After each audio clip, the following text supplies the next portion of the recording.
दीदी का जिन इलाकों पर एक छत्र राज हुआ करता था, मोदी ने उसे पूरी तरह से धराशायी कर दिया। और यही पैटर्न ग्रेटर कोलकाता की 35 और साउथ बंगाल की 163 सीटों पर भी दिखा।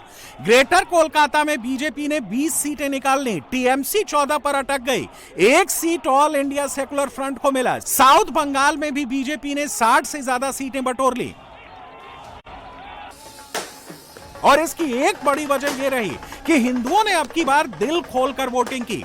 हिंदुत्व की पार्टी कही जाने वाली बीजेपी बंगाल में आकर के हिंदुओं को एकजुट नहीं कर पाती थी। यह पहला स्टेट है जहां मुखर्जी, बनर्जी, चटर्जी, सेन, गुप्ता, घोष सब के सब टीएमसी को वोट देते थे, लेफ्ट को चूज करते थे। लेकिन इस बार माहौल बदल गया। बंगाल के हिंदुओं ने सिर्फ मोदी पर ट्रस्ट किया, बाकी सबको रिजेक्ट कर दिया। बाबरी का भूत भी हमेशा के लिए खत्म हो गया। बीजेपी ने बेलडांगा सीट भी निकाल ली। 3 तलाक से लेकर बाबरी तक सब इसी के आसपास हुआ। बंगाल के हिंदुओं ने अब की बार क्लैरिटी दे दी है कि अब हिंदू हिंदू ही रहेगा, चाहे वो बंगाली हिंदू हो, बिहारी हिंदू हो, यूपी का हिंदू हो, असम का हिंदू हो या महाराष्ट्र का हिंदू हो। हिंदू अब जात पात में नहीं बटेगा, मोदी विरोधियों के जाल में नहीं फंसेगा, हिंदू होकर ही वोट करेगा। और बंगाल के इस नतीजे का असर अब दूर दूर तक होगा।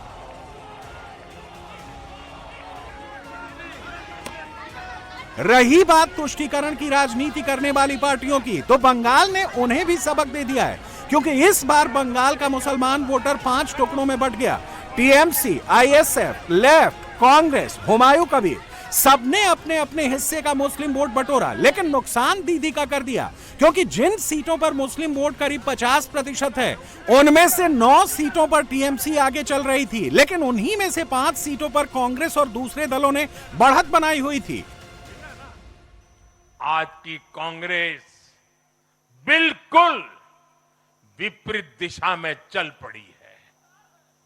ऐसे समय में जब पूरा देश कम्युनिज्म से किनारा कर चुका है, कांग्रेस उसी विचारधारा को अपनाने में लगी है जिसे देश ने ठुकरा दिया है। जो माओवाद जंगलों में समाप्त हो रहा है, वो अब कांग्रेस में अपनी जड़ें मजबूत कर चुका है। और इसलिए कांग्रेस अर्बन नक्सलियों का गिरोह बनती जा रही है। कांग्रेस को एक बात नहीं भूलनी चाहिए, जिस विचार को जनता ने ठुकराया, उसे जो अपनाएगा जनता उसे भी ठुकराएगी। साथियों, आज देश का हर राज्य भी एक दूसरे से लड़कर नहीं, एक दूसरे के साथ मिलकर आगे बढ़ना चाहता है। इन चुनावों ने इस संदेश को भी बहुत स्पष्ट किया है।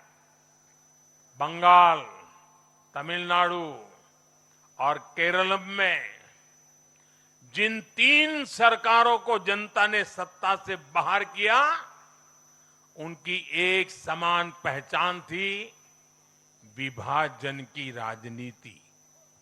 यही उनकी पहचान थी। उनकी राजनीति जोड़ने की नहीं, तोड़ने की थी। कभी भाषा के नाम पर विवाद खड़ा किया गया, कभी खाने पीने की आदतों को लेकर समाज को बांटने की कोशिश हुई, और कभी अपने ही देश के लोगों को बाहरी तक कहा गया। लेकिन भारत की जनता ने इस राजनीति को साफ जवाब दिया है।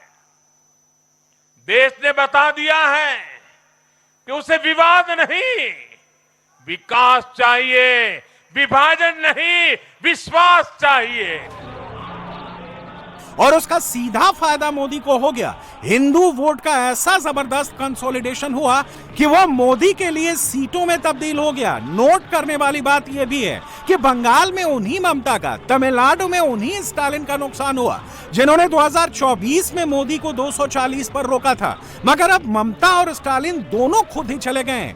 इसका मतलब यह है कि 2026 में ही मोदी की 2029 वाली राह भी आसान हो गई है। मोदी को टक्कर देने वाला फिलहाल हिंदुस्तान की राजनीति में दूर दूर तक कोई नहीं है।